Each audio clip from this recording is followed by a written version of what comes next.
guys, this is Mrs. Novella from the Expressive Arts Classroom, and today I'm going to talk about refining and defining our gargoyle qualities.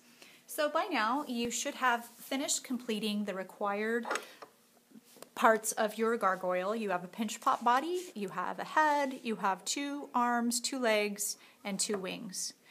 And what you're going to do today is you're going to add a minimum of 1 design options, which include horns, fangs, spikes, mohawks, or anything else you can think of. You're going to smooth out and kind of redefine your features. You're going to add texture, and you're going to complete a spot check to make sure that you've met all the criteria. So first, looking at our rubric, this project is worth 100 points, and so we'll review this in class so that you're very comfortable with the requirements and you have a clear expectation for how this will be assessed. Once you've reviewed the rubric, then you can begin by adding your additional features. Your leftover clay from your building yesterday will come in handy for you to add those additional options like horns or fangs or a tongue or things like that to make it really fun and unique. Once you're done adding those features, then what you're needing to do is kind of smooth out and redefine your gargoyle. So you're going to need to dip your hands in water. Your clay has been built for a couple days now and it's starting to crack. And when you add it onto it, chances are nothing is all the way smooth. So the first thing you're going to need to do is you're going to need to give your gargoyle a bath all over. You want every single part of this gargoyle to be smoothed out so that it looks as though you built it all within 1 day, and so that there aren't any cracks or creases or any seams. So you can see I'm very carefully just getting my fingers wet, dipping it in the can, and going over every single feature so that it is nice and smooth. For those really small areas, just dip your pinky in and just very carefully go inside those areas. When you're smoothing out features like noses, just take your time. You don't want the clay to crumble.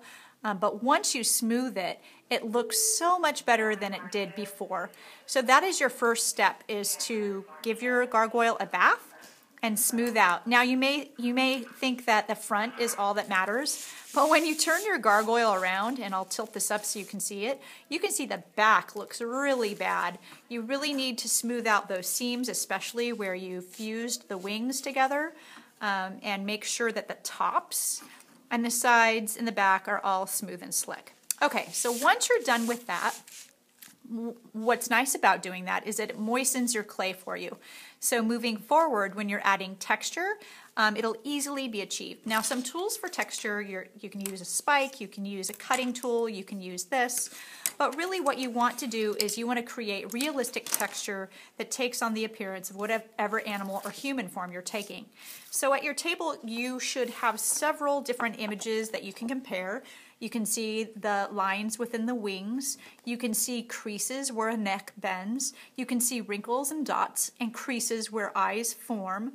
All of these examples will give you really concrete visuals for how to create texture into your gargoyle so that it looks realistic.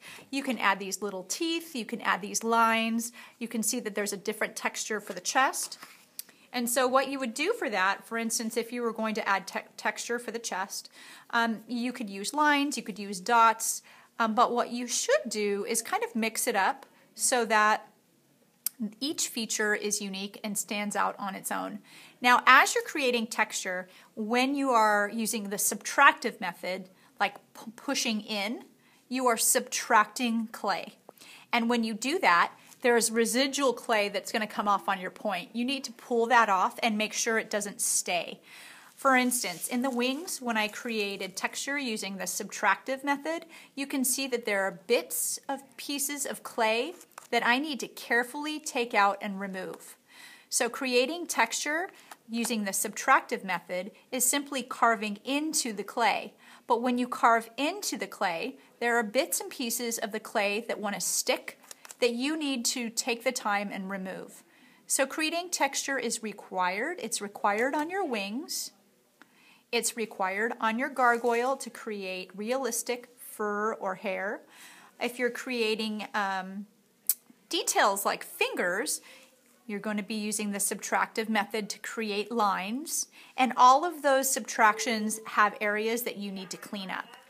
So take your time, look at the images and examples, see what texture or line designs work best for you when creating realistic texture for your gargoyle.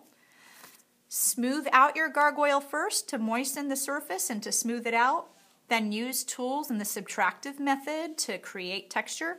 Clean up as you go. Make sure that not only are you smoothing the front and texturizing the front, but you're smoothing out the back and texturizing the back as well. Take your time to do this. The more time you spend on these fine details, the better your gargoyle will look when it's all done. And these gargoyles are going to look amazing. So have fun and finish refining and designing your gargoyle.